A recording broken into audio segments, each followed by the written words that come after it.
Hey, we're getting started with this. We're going to be talking about the characters of our story first. We want to make someone that we care about, with someone we can connect with, someone that we really want to see get through whatever story we end up writing. If we don't care about our characters, it's going to be no fun at all.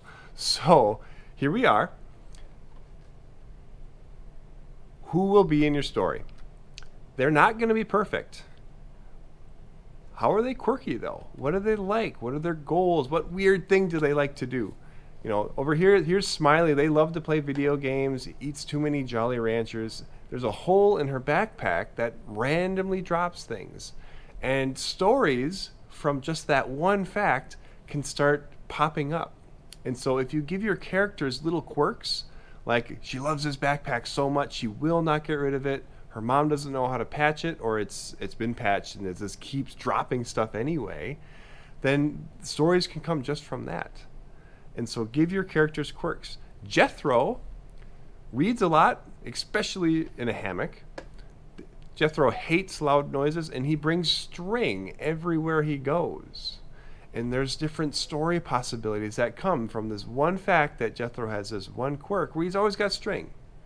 Your characters should have quirks too. I'm excited to see what you come up with, because we're going to have kind of 3 phases to this. The first phase is going to be to develop the main characters. Give them the most attention. I have lots of ideas for what you could put in the notes we're going to look at in a second. The next thing we'll do is we'll develop a side character or several side characters. Give them all some details. If you give them all at least one quirk, then you can start working that in too. And you could ask yourself, hey, how is this side character going to change the main character? When they're around this side character, do they try to show off? Do they have a crush on them? There's all sorts of possibilities. And once you start seeing how fun it can be to make something like this, you're not going to want to stop. It's so much fun. And then lastly, we're going to fill in what the villain or the antagonist is. Now, if this is a person, like, why are they the bad guy, or why do they act this way? But I also have this list of ideas, which I'm going to have at the end of the video too, that your antagonist could just be nature. It could be a big storm that's coming, or it could be an object like a magic book that's driving the story. Something's going to happen, and it's all centered on this book. The book is the antagonist. Or other ideas like a memory could be an antagonist. So here's some pro tips, just to get them out there. Pause.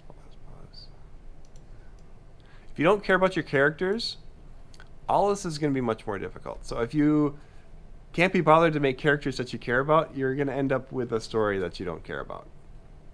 But if you dive deep and you say, here's something that might be interesting, it could snowball on something that's amazing.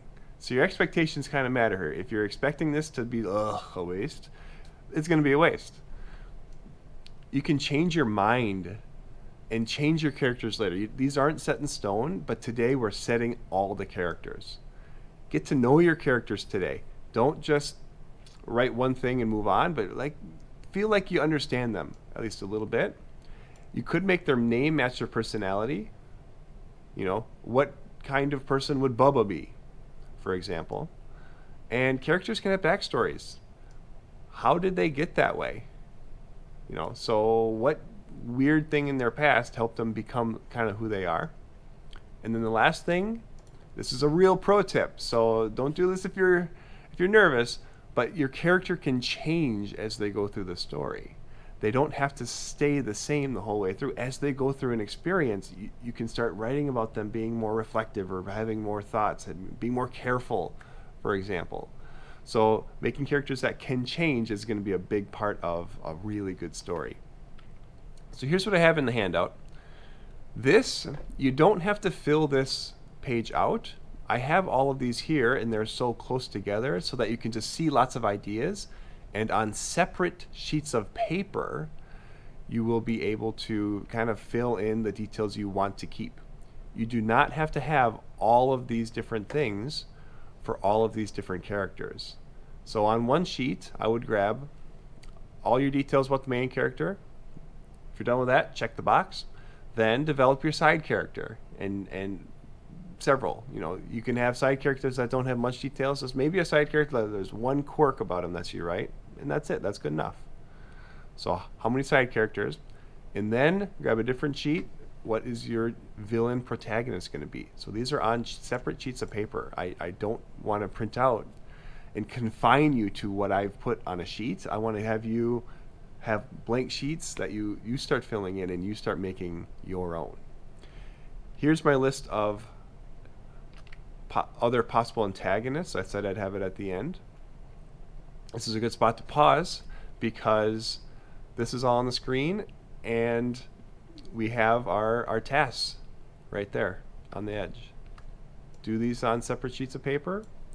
Tomorrow we are doing settings. So you need to have your character set today so that tomorrow can make a lot more sense and we can move fast.